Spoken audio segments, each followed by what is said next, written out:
पंचायत आपके सामने जो है वादे की है, राज्य तहसील में उनके लिए पेश करती हूँ। वाकई में उन्होंने हमारा दर बांट दिया और मुस्कान लौटाई। अब मैं हमारी तीसरी मेहमान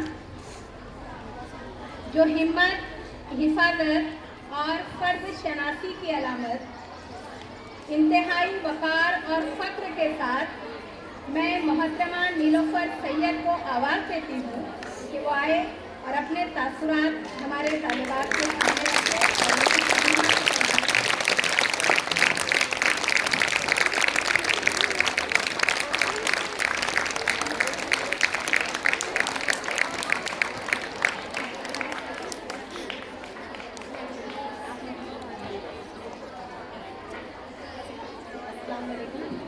आ रही आवाज़ सबको? ऐसा लग रहा शायद मेरे पास बहुत कम है। आवाज़ नहीं आ रही? आ रही अब आवाज़? पहले मैं मेरा इंट्रोडक्शन दे देती हूँ आपको। सबने तो नाम सुन लिया मेरा, नीलोफर सैयद, और MIDC पुलिस स्टेशन में फ़िलहाल मैं यहाँ वर्क कर रही हूँ। और पुलिस डिपार्टमेंट में मुझे अभी 18 साल अल्हम्दुलिल्लाह हो गए। मैं 2007 से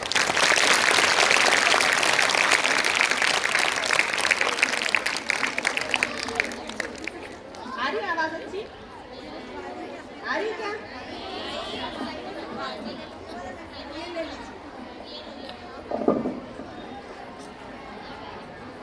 आ रही आवाज़? ठीक है। तो मैं 18 साल से पुलिस डिपार्टमेंट में काम कर रही हूँ। 2007 में मैं पुलिस डिपार्टमेंट में भर्ती हुई थी और अभी अल्हम्दुलिल्लाह MIDC में हूँ। अभी आप सब 9वीं 10वीं 12वीं तक की लड़कियाँ हैं ना इधर? अच्छा, मतलब आप सबकी एज बहुत कम है मेरे हिसाब से, क्योंकि आपकी जो समझ है, आपको ऐसा लगता है हम बड़े हो गए, लेकिन आपकी जो समझ है, अभी फ़िलहाल हमारे पास जो भी क्राइम होता है लड़कियों का, जो भी मसले आते हैं, वो सब आपकी एज की लड़कियों की आते हैं। आपसे बड़ी जो लड़कियां हैं उनमें कैसा रहता है, थोड़ा मैच्योरिटी आ जाती है, सोचने समझने की ताकत थोड़ी बढ़ जाती है, लेकिन आपकी ये जो एज है ये बहुत अभी सेंसिटिव रहती है। तो इसमें आप लोगों को बहुत जागरूकता रखना ज़रूरी होता है। जैसे आप लोग आजकल इंस्टाग्राम, फेसबुक, यूट्यूब, ये जो भी आजकल सोशल मीडिया का है, आप लोग डायरेक्ट बिंदास अपने फ़ोटो शेयर करते हो, अपने ईमेल आईडी, किसी की फ्रेंड रिक्वेस्ट एक्सेप्ट करना, ये सब चीज़ें जो है ये आप लोगों ने अवॉइड करनी चाहिए। कि लड़कियों में आजकल यही से शुरू होता है सब कुछ। और कैसा होता है कि लड़कियों की जो छेड़खानी की वजह होती है, आप बाहर जाते हैं कि आपको बैड टच, गुड टच, जो भी आपको समझ में आता है, तो बहुत सी लड़कियां क्या करती है, इस चीज़ को अपने अंदर ही रखती है, बोल नहीं पाती है। इसकी वजह से क्या होता है, सामने वाले की हिम्मत और बढ़ती है। तो आप लोगों को क्या है ना, अपने पेरेंट्स को लो, अपने टीचर्स को लो, आपको ये चीज़ शेयर करना चाहिए कि मुझे रास्ते में किसी ने ऐसे छेड़ा, या आपने किसी को गलत होते हुए आपने अगर देखा, तो आपको उसके लिए भी आवाज़ उठानी चाहिए, कंप्लेंट करनी चाहिए, पुलिस कंप्लेंट करनी चाहिए, या फिर अपने पेरेंट्स से बोलना चाहिए। आप लोग क्या करते हैं, ना पुलिस में बोलते ना पेरेंट्स को बताते। इस वजह से ये जो छेड़खानी है, लड़कियों की जो भी प्रॉब्लम्स, अभी पुलिस डिपार्टमेंट में जो भी क्राइम बढ़ता है, एक लड़कियों की सुरक्षा को लेकर वो बढ़ रहा है। अगर मतलब लड़कियों की सुरक्षा एक सिर्फ ये कानून की जिम्मेदारी नहीं है, ये आप लोगों की जागरूकता और आप लोगों की सतर्कता पे डिपेंड होता है। आप लोगों को अभी ठीक है, अभी कितनी लड़कियाँ मेहरून के इसी एरिया में रहती है? बहुत सी रहती है। अच्छा, किसको पता है MIDC पुलिस स्टेशन का लैंडलाइन नंबर? किसी को नहीं? फिर ये आपके मोबाइल में सेव होना ज़रूरी है। अच्छा ठीक है, आपातकालीन नंबर जो महिलाओं के सेफ्टी के लिए है वो कौन सा है बताइए? फिर अभी देखिए, मतलब ये जो है हमें सतर्कता नहीं है, जागरूकता नहीं है। अगर आपको पता होना चाहिए कि हमारा 112 ये जो नंबर है ये हमारे लेडीज़ के लिए आपातकालीन नंबर है। अगर आप रास्ते में जा रहे हैं, आपको इमरजेंसी से अगर किसी ने, लड़कों ने घेर लिया, छेड़ लिया, या किसी का एक्सीडेंट हो गया, एनी कोई भी प्रॉब्लम हो, तो आप 112 पे अगर कॉल करेंगे तो हर पुलिस स्टेशन में एक फिट मार्शल, मतलब एक जोड़ी होती है जो बाइक पे, जिनको रोज़ डेली ड्यूटी लगाई जाती है, तो वो आपके लोकेशन के हिसाब से 5 या 10 मिनट में आप तक पहुंच जाते हैं। तो इसलिए आपको ये नंबर पता होना चाहिए कि 112 पे आप लोग कॉल करें। और मैं कुछ बोलूँ, इससे बेटर है अगर आप लोगों की कुछ क्वेश्चन है तो आप लोग मुझसे पूछ सकते हैं। किसी को कुछ पूछना है? क्योंकि आप अगर ऐसा ओपनली मुझसे नहीं पूछना चाहते तो मैं MIDC में ही हूँ, आपके करीबी हूँ। अगर आपको कुछ ऐसा पर्सनल इश्यू है या कोई प्रॉब्लम्स है तो उसको अपने दिल में ना रखें, उसको आके सॉल्व करें। अगर आप लोग मुझसे पर्सनली सॉल्व करना चाहते हो तो आप मैडम के पास मेरा नंबर भी है, मेरा नंबर उनसे ले लेना, या फिर आप MIDC में आके मुझसे कांटेक्ट भी कर सकते हैं, वहाँ आके पर्सनली मुझसे बात भी कर सकते हैं, समझे। और MIDC पुलिस स्टेशन का नंबर है 210-500। आप गूगल पे सर्च कर लेना, इंस्टाग्राम फेसबुक पर सब चलाते हैं, लेकिन जो इम्पोर्टेंट चीज़ें थे वो हम लोग सर्च नहीं करते। ये हम सबको पता होना चाहिए कि हम जिस एरिया में रहते हैं, हमारा एरिया कौन से पुलिस स्टेशन के अंडर आता है, इसलिए। और वहाँ का लैंडलाइन नंबर, एटलीस्ट वहाँ के 1-2 कर्मचारियों का नंबर जिन्हें हम इमरजेंसी पे कॉल कर सके, बुला सके। और सबसे मेन चीज़ कि अपनी जो भी पर्सनल प्रॉब्लम्स होती है वो अपने भरोसेमंद इंसान से शेयर करा करें। कभी भी अपना लोकेशन, अपने नंबर, अपने मोबाइल नंबर, फ़ोटो वगैरह ऐसे कभी भी वायरल नहीं करना। ये हाँ, क्योंकि इंस्टाग्राम और फेसबुक पे से बहुत सारी कंप्लेंट हमारे पास आती है। क्या हुआ तो फ्रेंड बना था फेसबुक पे, फिर फ़ोटो शेयर हुए, कॉन्टैक्ट नंबर शेयर हुए, फिर वो फ़ोटो पे से क्या होता है, फिर ब्लैकमेलिंग चालू होती है। हाँ, आपका कोई क्वेश्चन है? ये वाला भी। अभी ना AI से फोटोज बन रहे, तो मीन्स वो हमें बनाना चाहिए, सही है या गलत है? मतलब वो फोटो सिर्फ अपने पास रहते हैं या दूसरों के पास भी जाते हैं? बराबर है। ऐसा मैं वही बोल रही हूँ कि अभी आजकल लड़कियों की सेफ्टी सिर्फ शारीरिक सेफ्टी नहीं रही है, ये जो है ना टेक्निकल प्रॉब्लम बन गया है। ये AI जो भी है, आप लोग इसके ऊपर कोई फोटो ना बनाए। हम लोगों ने बहुत से जैसे आपके भी कोई पुलिस डिपार्टमेंट में अगर रिलेटिव्स होंगे तो मुझे पता नहीं, लेकिन हम लोग तो हमारे स्टेटस पे रखते हैं ये सब चीज़ें कि ये जो AI है।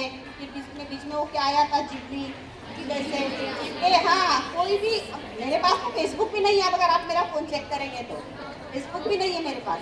लेकिन ये सब चीज़ों पे नहीं करना चाहिए। इवन वो इंस्टा पे क्या रील्स वगैरह बना रहे हैं आप लोग सब, ये जो यहीं से ये सब कुछ शुरू होता है।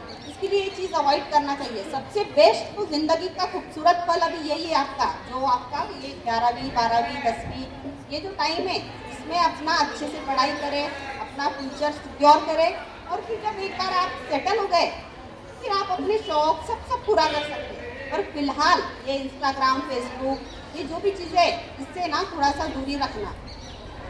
और किसी को कुछ क्वेश्चन? किसी को नहीं?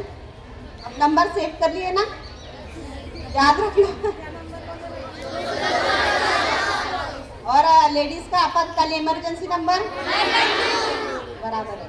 और कोई भी अपना लोकेशन हम आजकल स्टेटस पे रखते हैं, way to Aurangabad, way to इधर, वे टू ये जो, हाँ, इससे बहुत सी जगह ऐसा होता है कि ये स्टेटस की वजह से ना पड़ोसी को पता चल जाता है ये कहाँ गए, फिर उनके जरिए ऐसा लाइन लगते लगते बराबर उसी घर में चोरी होती है जो बाहर वे टू औरंगाबाद होते हैं। इसके लिए ना ये चीज़ों से दूर रहिए।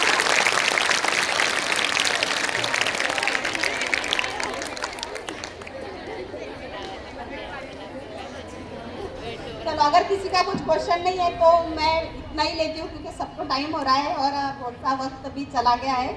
और अगर किसी को सही में कुछ प्रॉब्लम रहे तो एज अ आपकी sister, as a friend, as a women आप मुझसे MIDC में आके मिल सकते हैं। मैं आपको पूरा सपोर्ट करूँगी, हेल्प करूँगी। ऐसे भी मैं इसी एरिया में रहती हूँ, तो अपने अल्हम्दुलिल्लाह जितने भी इधर के जितने भी लोग रहे, अगर उनको पुलिस स्टेशन ना आए तो मुझसे घर पे आके भी कोऑर्डिनेट कर लेते हैं और पुलिस स्टेशन के बाहर ही कुछ मसले सॉल्व हो जाते हैं। मैं पूरी कोशिश करती हूँ कि अपने एरिया में जितने मुस्लिम से अपने लोग हैं मैं उनको हेल्प कर सकूँ। तो आप भी मेरी छोटी बहनें हैं, तो अगर ऐसा किसी को कुछ प्रॉब्लम रहा तो बेझिझक आप मुझसे बात कर सकते हैं, ठीक है? चलो। जोरदार तालियां। वाकई में पुलिस की वर्दी जो है सुकून का एहसास दिलाती है और हमको यहाँ पे तहफ़्फ़ुज़ का एहसास हुआ। अब मैं जो है हमारे तालिबात की मोअज़्ज़िज़ वालिदा भी यहाँ पर मौजूद है। मैं अदब के साथ गुजारिश करूँगी मिर्ज़ा अंजुम बाजी से कि वो आए और अपने तासुरात जो है हमारे साथ शरीक करें। जोरदार तालियां। अस्सलाम वालेकुम। मैं इकरा एजुकेशन सोसाइटी और उनके तमाम मेम्बरान और इसी तरह तमाम असातिज़ा का शुक्रिया अदा करती हूँ जिन्होंने आज मुझे यहाँ पर इनवाइट किया। मैं अपनी बात का आगाज़ उस अजीम हस्ती से करना चाहूँगी जिसे औरत कहते हैं। आज का मौजू निहायती अहम और फिक्र अंगेज है। हमारी ना जाने कितनी बेटियां ऐसी हैं जो डॉक्टर, इंजीनियर्स, वकील, पायलट, पुलिस, IAS ऑफिसर वगैरह बनती है, बेहतरीन खिदमत पेश कर रही है। तालीम की बदौलत ज़िंदगी कामयाब और खुशगवार होती है। एजुकेशन का मकसद सिर्फ नौजवान नस्ल के लिए रोज़गार या कमाई का जरिया नहीं है। इसका मकसद अखलाकी किरदार और समाजी ज़िंदगी को निखारने का एहसास से पैदा करता है। इस्लाम किसी भी एतबार से औरत को पीछे नहीं रखता। अच्छे समाज की बुनियाद रखने में औरत ही पहला मदरसा और पहली स्कूल है। लेकिन इसका मतलब ये नहीं कि लड़कियां तालीम के नाम पर इस कदर आज़ाद हो जाएं कि वो कॉलेज के टाइम में रास्तों पर, गाड़ियों पर दोस्तों के साथ घूमती हुई नजर आए, हिजाब या बुर्कों में पार्क में या थिएटर में, होटलों में घंटों वक्त गुजारे, घंटों मोबाइल पर बातें करती रहे, लड़कों की तरह कपड़े पहने और आज़ाद बनने रहने की कोशिश करें। इस बात को हरगिज़ नज़रअंदाज नहीं किया जा सकता कि इस तरह की हरकतें आजकल बहुत ही आम होती जा रही है। हमारी बेटियां अगर इन बुराइयों से अपने आप को बचाते हुए चले तो आप यकीन जानिए आजकल जो लड़कियों और औरतों की असमत दरी के जो केसेस हैं वो ज़रूर कम और ख़त्म हो जाएंगे और इसी तरह कौम की अखलाकी बुनियादें भी मजबूत हो जाएंगी। और इसी तरह एजुकेशन और सेल्फ डिफेंस के साथ साथ औरतों और लड़कियों का सेहतमंद और तंदुरुस्त रहना भी बहुत ज़रूरी है। गैर सेहतमंद औरतें और लड़कियों की बिना पर आज कोई भी कौम अपनी तरक्की नहीं कर सकती है। फिटनेस इट्स वेरी नेसेसरी और यही वजह है कि अमेरिका, इंग्लैंड, जापान और चीन हमसे ज़्यादा तरक्की याफ्ता है। उसकी वजह सिर्फ और सिर्फ सेहतमंद औरतें हैं, फिट और सेहतमंद औरतें हैं जो मर्दों के बराबर एजुकेशन हासिल करती है और सेल्फ डिफेंस करती है। मैं अपनी इस मुख्तसर से स्पीच देकर अपनी बात को यहीं खत्म करना चाहती हूँ। The fitness girls are the best power of a developed country. The fitness girls are the best power of a developed country. In today's time, self-defense is very important for every girl and woman in the country. आपको phrase अच्छी तरह याद रखना चाहिए। The fitness girls are the best power of a developed country. In today's time, self-defense is very important for every girl and woman in the country. Thank you.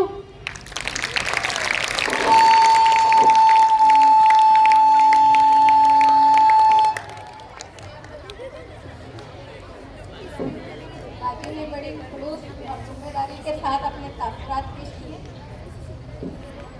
माशाअल्लाह हमारे तमाम ही मेहमानों ने पुरअसर अंदाज में अपने ख्यालात का इजहार किया और इंशाअल्लाह आपके एक कीमती तासुरात हमारे तालिबात के लिए मशाल राह साबित होंगे।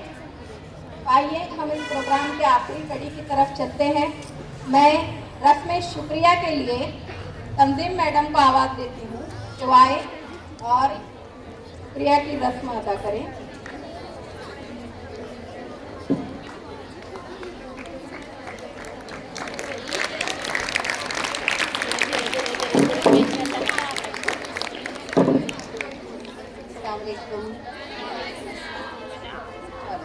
मतलब अभी आप में एनर्जी बाकी है ना। एक्चुअली आज का प्रोग्राम बहुत सडन डिसाइड हुआ लेकिन हमारे मेहमानात ने बहुत अच्छे से हमारी एक ही कॉल पर अपडेट कहा।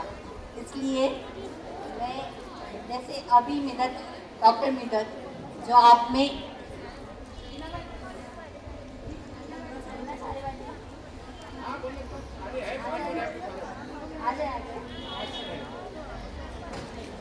हीना बाजी भी आप अपने तासुरात आपके सामने पेश करना चाहती हैं, जोरदार तालियों से।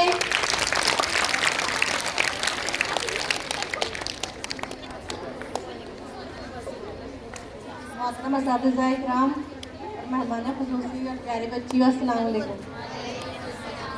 मैं कुछ ही बातें आपके सामने रखूंगी जो मैंने सोचा था, लिखा भी नहीं, सिर्फ सोचा था। एक वालिदा होने के नाते मैं आपको बताना चाहती हूँ कि मैं अपनी बच्ची को किस तरह से गाइड करती हूँ, उसी तरह से मैं आपको बताना चाहती हूँ कि आप ये जो सिस्टम पूरा जो वजूद में लाया गया है, सिर्फ आप लोगों के लिए पूरा रखा गया है। आप सेंटर्ड हैं यहाँ पर, सिर्फ आपके लिए ही ये सब प्रोग्राम मैनेज किए गए हैं। क्यों? क्योंकि आप अच्छी तरबियत पा सके और सेहतमंद रह सके और आपका मुस्तकबिल संवर सके। सिर्फ इसीलिए सारी मेहनत सिर्फ आपके लिए हो रही है। इसलिए आपका फर्ज बनता है कि आप खामोश सामने बन के ना रहें, एक्टिव रहें, पैसिव बन के ना रहें। आप में जो भी मुश्किलात है, आपको जो भी आपकी प्रॉब्लम है, आप टीचर से पूछिए, खुल कर पूछिए। जो भी है खामोश ना रहें। बहुत सी बच्चियाँ क्लास में भी खामोश रहती है। आपको क्लास के अंदर पढ़ाई लिखाई में कोई भी प्रॉब्लम है, आपको बेझिझक पूछना है टीचर से, क्योंकि वो फैसिलिटेटर है, आपके लिए ही मौजूद है। वो सिर्फ आपके लिए, आपको ये बात का एहसास होना चाहिए, डरना नहीं चाहिए आपको। क्यों है यूँ यहाँ पर? आपके लिए है, सिर्फ आपके लिए। आपको पढ़ाना चाहते हैं, आपका मुस्तकबिल संवारना चाहते हैं और हमारे मुल्क का मुस्तकबिल संवारना चाहते हैं, सिर्फ इसलिए आपको एक्टिव रहना है। और तालीम, स्कूली तालीम के साथ साथ आपको दीनी तालीम भी और हुनर भी सीखना है। ऐसा नहीं कि हम सिर्फ स्कूल में पढ़ रहे हैं, हम कुछ नहीं करेंगे, ऐसा नहीं होना चाहिए। आपको सिलाई, कंप्यूटर, टाइपिंग वगैरह सब सीखना है। आपको समझ रहे हैं मैं क्या कहना चाहती हूँ? आपको सिर्फ तालीम तक महदूद नहीं रहना है, उसको अपनी ज़िंदगी में शामिल करना है, एक्टिव बनना है, आपको उसको इस्तेमाल करना है ज़िंदगियों में। इसीलिए आपको तालीम दी जा रही है कि आप उसका यूज़ किस तरह से करते हैं अपनी ज़िंदगी में, तभी आपकी ज़िंदगी कामयाब होगी और आप अच्छे इंसान बन पाओगे। और मैं टीचर्स को कहना चाहती हूँ कि आपने जो बच्चियों के नकाब का जो डिसीज़न लिया है, बहुत अच्छा लिया। सारी वालिदा ना आपसे ये बात बहुत खुश है।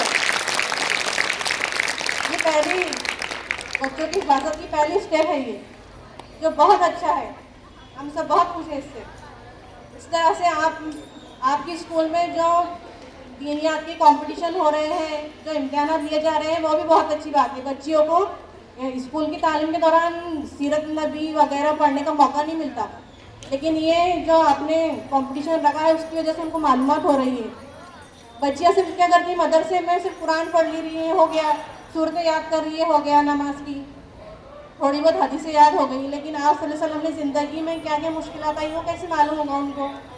वो तो पढ़ाई कर रही है ना अभी, एक्स्ट्रा कैसे पढ़ेंगी वो? आपने जो ये शुरू किया है ना इम्तिहान का सिलसिला, बहुत अच्छा किया, लेकिन उसमें भी कुछ ही बच्चियाँ शिरकत कर रही हैं। तो मैं चाहती हूँ कि आप अपने पीरियड में दीनियात का एक पीरियड रखिए। क्यों ना 15 मिनट तक क्यों नहीं रखते आप लोग, तो आप रखिए, ताकि सारी बच्चियों को वो मालूमात हो सके। इसी तरह से वर्क एक्सपीरियंस का भी एक पीरियड रखिए आप लोग।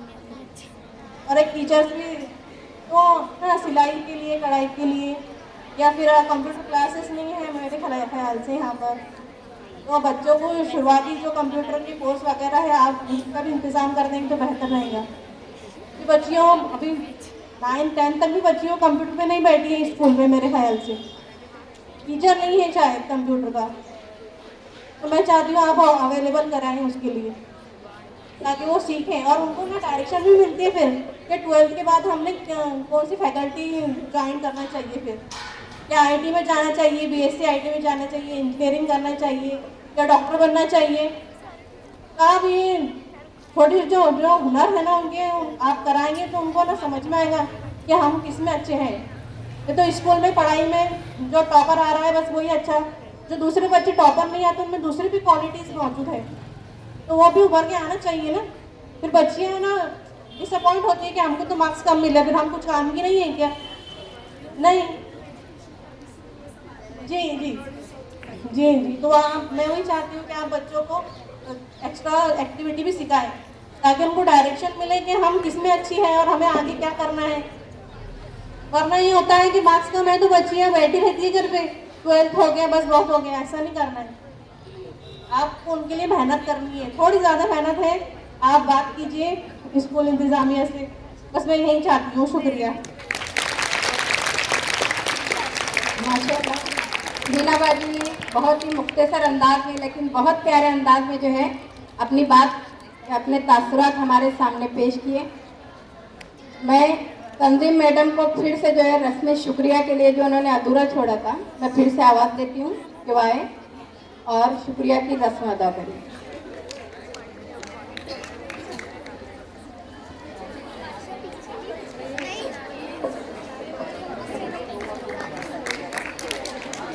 अस्सलाम वालेकुम। देखिए भाई, अल्हम्दुलिल्लाह आज का प्रोग्राम हमारा बहुत अच्छा हुआ। इन शॉर्ट सभी ने जो मेहमान हमारे पास मौजूद हैं उन्होंने बहुत अच्छे से बताया आपको। डॉक्टर मिदत, जो पूरी फैमिली हमारे पास से पढ़ के गई है, बस डॉक्टर मिदत ही नहीं है हमारे पास से, अगर होते तो वो भी हमारे पास ही होते थे। उन्होंने बहुत अच्छे से आपको बताया कि आपकी ज़िंदगी की शुरुआत कैसे करना चाहिए, आपके प्रॉब्लम्स की सॉल्यूशन खुद आप ही के पास है। फिटनेस के लिए निगार मैडम ने आपको बहुत अच्छे से बताया कि आप खाने पीने का किस तरीके से ध्यान दें, और थोड़ा बहुत हम आपको सभी टीचर्स बताते चले जाते हैं, दिखाते हैं ना। मैं आपको मेरी खुद की पर्सनल एग्जांपल देती हूँ, जिसके गवाह निगार मैडम, रिजाला मिस भी है। मुझे बार बार चक्कर आते थे, जिसका रीज़न मैं आपको क्लास में बताती हूँ कि मैं खाने पर ध्यान नहीं देती थी। आपको मेरी तरह नहीं बनना है वीकनेस में, अगर दूसरी बातों में फॉलो किए तो बहुत अच्छी बात है, लेकिन कमज़ोरी में मत फॉलो करना मुझे, क्योंकि मैंने खाने पीने पर ध्यान नहीं दिया है। निगार मैडम ने बहुत अच्छे से बताया आपको कि खाने पर किस तरीके से ध्यान देना चाहिए। कॉफ़ी ना ले, कॉफ़ी से कोई गोरा नहीं होता है, लगाने पर गोरे होते होंगे, पीने पर नहीं होते हैं। फिर नीलोफर बाजी ने बहुत अच्छे से बताया आपको कि आप किस तरीके से अपने आप को प्रोटेक्ट कर सकते हैं। उसके लिए आपको हेल्पलाइन नंबर्स भी दिए, पर्सनली भी बताया कि आप उनको किस तरीके से मुलाकात कर सकते हैं और आपकी प्रॉब्लम्स उनसे किस तरीके से शेयर कर सकते हैं ना। और बाद में बाजी, हीना बाजी, उन्होंने भी बहुत अच्छे से बताया। उनका कहना है कि हम उनको, अंजुम बाजी, हीना बाजी दोनों पेरेंट्स हैं, अच्छा हुआ हमने उनको इनवाइट किया, तो उन्होंने बहुत अच्छे से हमें बताया कि हमने और क्या क्या रखना चाहिए। पर बाजी, हम बच्चों को बताते हैं, बिल्कुल बिल्कुल बिल्कुल बुलाएंगे, हम ज़रूर बुलाएंगे उनको, क्योंकि उन्होंने बहुत अच्छे से कोऑपरेशन दिया और इंशाल्लाह। और दूसरा जो मेरा यहाँ पर बोलने का काम था, रस्मी शुक्रिया था, वो मैं अदा कर दूँ। मैं आए हुए तमाम मेहमानात का तहे दिल से शुक्रिया अदा करती हूँ। आपने न सिर्फ हमारे बच्चों को उनकी सेहत, उनकी पढ़ाई, उनकी फिटनेस के बारे में बताया, बल्कि साथ ही साथ वो अपनी ज़िंदगी को किस तरीके से सेहत के साथ रोशन बना सकते हैं। इसलिए मैं आपकी बहुत शुक्रगुजार हूँ, और हमारे पेरेंट्स, मतलब बच्चों के पेरेंट्स की भी मैं बहुत ज़्यादा शुक्रगुजार हूँ कि उन्होंने अपने बिजी शेड्यूल में से हमारे लिए वक्त निकाला। मैं अपने इंचार्ज जाकिर सर और काजी सर की तरफ से इस प्रोग्राम के इख्तिताम का ऐलान करती हूँ। जज़ाकल्लाह। एक 5 मिनट आप लोग क्लास में जाइए, अपने बैठ लीजिए। पीरियड वाले बच्चे आ जाइए। मैम, ये हमारे यहाँ पर जो पीरियड के लेसन